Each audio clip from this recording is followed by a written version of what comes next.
لله رب العالمين الرحمن الرحيم مالك يوم الدين إياك نعبد وإياك نستعين اهدنا الصراط المستقيم صراط الذين أنعمت عليهم غير المغضوب عليهم ولا الضالين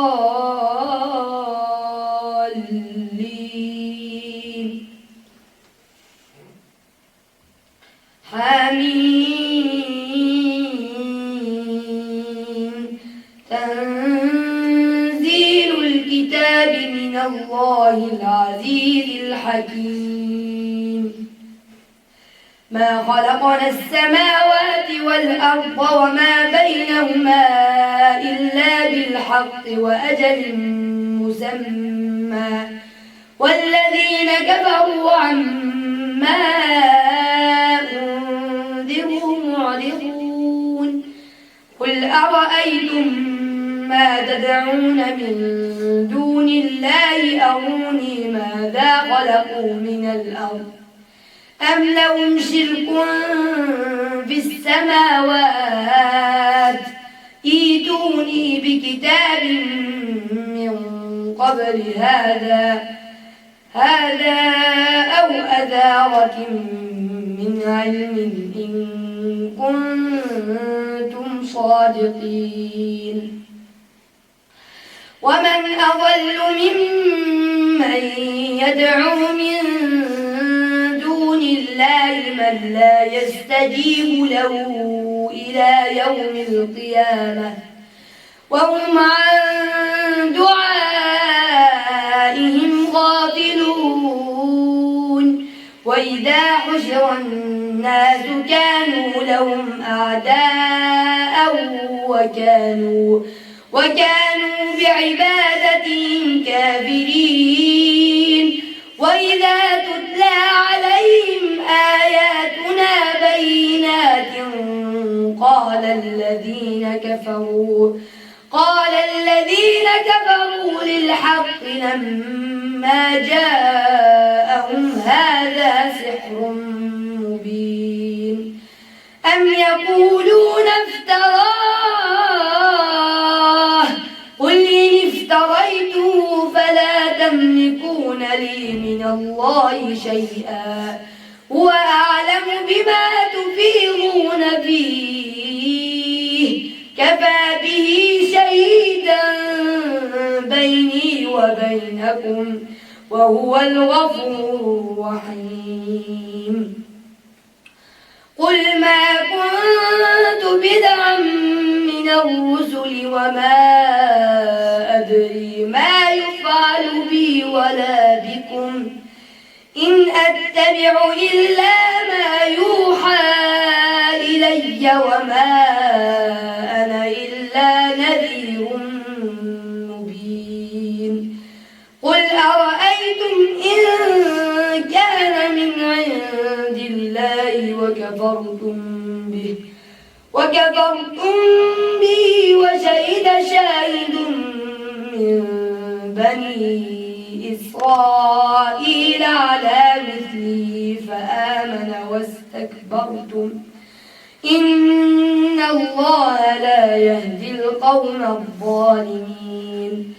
وقال الذين كفروا للذين آمنوا لو كان خيرا ما سبقونا إليه وإذ لم يهتدوا به فسيقولون هذا إفك قديم ومن قبله كتاب موسى إماما ورحمة وهذا كتاب مصدق لسانا عربيا لينذر الذين ظلموا وبشرى للمحسنين إن الذين قالوا ربنا الله ثم استقاموا فلا خوف عليهم ولا هم يحزنون أولئك أصحاب الجنة خالدين فيها جزاء بما كانوا يعملون. الحمد لله رب العالمين الرحمن الرحيم مالك يوم الدين إياك نعبد وإياك نستعين اهدنا الصراط المستقيم صراط الذين أنعمت عليهم غير المغضوب عليهم ولا الضالين.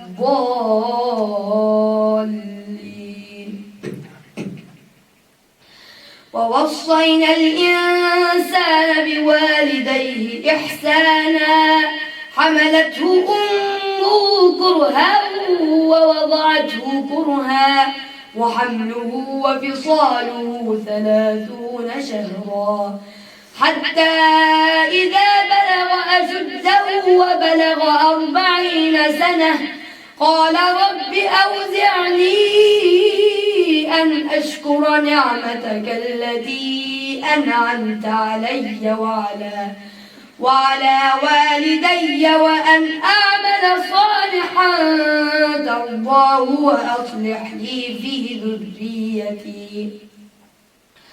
إني تبت إليك وإني من المسلمين. أولئك الذين نتقبل عنهم أحسن ما عملوا ونتجاوز عن سيئاتهم في أصحاب الجنة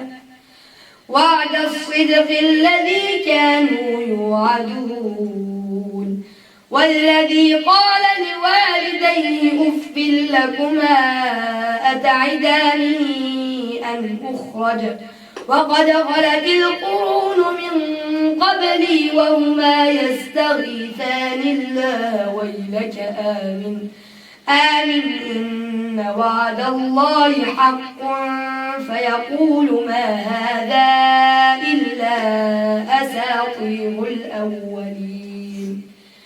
أولئك الذين حق عليهم القول في قد خلت من قبلهم من الجن والإنس إنهم كانوا خاسرين. ولكل درجات مما عملوا وليوفيهم أعمالهم وهم لا يظلمون. ويوم يعرض الذين كفروا على النار أذهبتم طيباتكم في حياتكم الدنيا واستمتعتم بها فاليوم تجزون عذاب الهون بما كنتم تستكبرون في الأرض بغير الحق وبما كنتم تفسقون. واذكر أخا عاد إذ أنذر قومه بالأحقاف وقد خلت النذر من بين يديه ومن خلفه ألا تعبدوا إلا الله إني أخاف عليكم عذاب يوم عظيم. قالوا أجئتنا لتأفكنا عن آلهتنا فأتنا بما تعدنا إن كنت من الصادقين. قال إنما العلم عند الله وأبلغكم ما أرسلت به ولكني أراكم قوما تجهلون. فلما رأوه عارضا مستقبل أوديتهم قالوا هذا عارض ممطرنا بل هو ما استعجلتم به ريح فيها عذاب أليم تدمر كل شيء بأمر ربها فأصبحوا لا يرى إلا مساكنهم كذلك نجزي القوم المجرمين ولقد مكناهم في ماء مكناكم فيه وجعلنا لهم سمعا وأبصارا وأفئدة فما أغنى عنهم سمعهم ولا